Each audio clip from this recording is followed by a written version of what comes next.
আজকে একটু সুন্দর ব্লগ নিয়ে চলে এসেছি। সবাই তো হচ্ছে ফেনীর পানি দেখে আতঙ্কিত, ভয়, টান নিয়ে। ফেনীর মানুষের অবস্থা দেখে আসলে ফেনীর মানুষ কি গরিব ছিল? গরিব ছিল না, পরিস্থিতির শিকার, তাদের ভাগ্যে নির্মম পরিহাস। এদিককার পরিবেশগুলা এরকম ছিল। উম একদম হচ্ছে পুরাটা পরিবেশ এরকম ছিল, সবুজ প্রকৃতিতে ভরপুর। আকাশটা কত সুন্দর!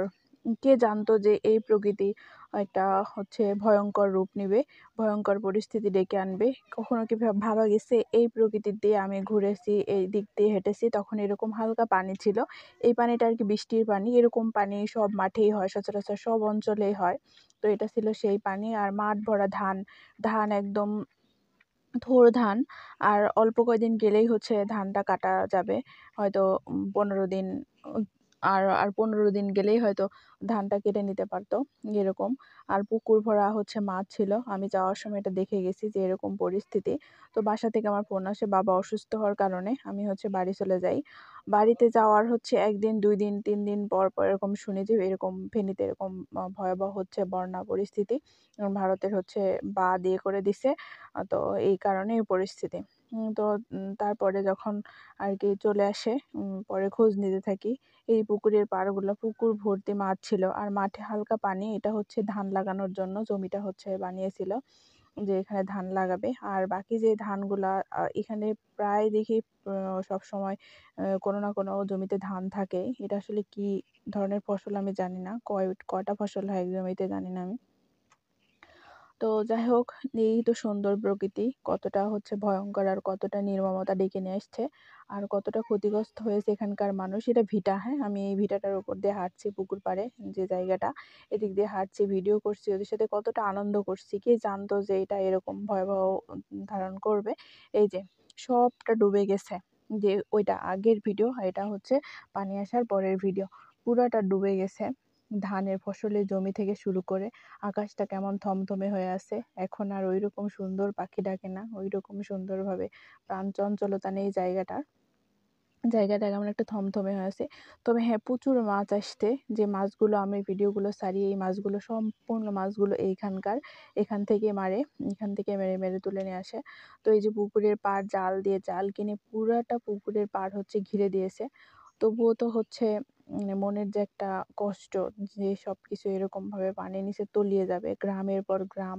এখানে তো একটু কম পানি ছিল, কিন্তু অন্য জায়গায় বাড়ি ঘর, মানে একদম পুরোটা চাল অবধি পর্যন্ত পানিতে ডুবে গেছে।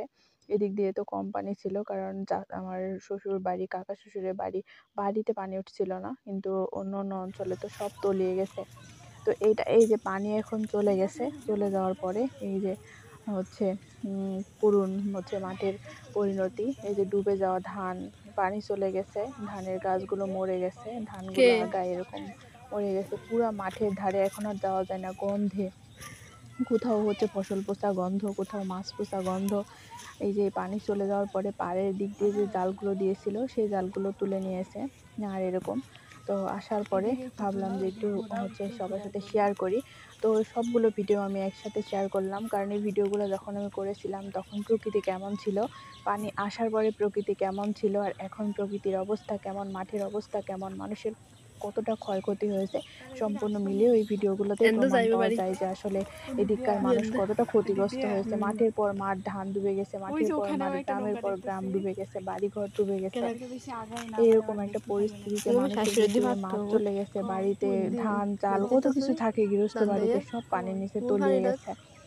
আর এই পরিস্থিতিতে দেখি স্টপ করে আমরা কতই হচ্ছে কত রকম ভাবে মানুষের হচ্ছে দুর্দশা দূর থেকে দেখেছি। ওই যে তো আমি এই বাস্তবতার সাক্ষী, কঠিন বাস্তবতার সাক্ষী। তো এই ভিডিওগুলো ছাড়লাম সবাইকে দেখানোর জন্য। আমার ভিডিওগুলো যদি ভালো লেগে থাকে, লাইক কমেন্ট শেয়ার দিয়ে আমার হচ্ছে পেজের এবং ইউটিউব চ্যানেলের পাশে থাকবে। আর প্রকৃতি সত্যি খুব, মানে হচ্ছে এখন মনে হচ্ছে কুদি প্রকৃতি দা একদম কান্না কুদরলো করে দিচ্ছে, দুঃখ ভরা মাঠের মধ্যে হাহাকার দেখা যাচ্ছে, এরকম পরিস্থিতি।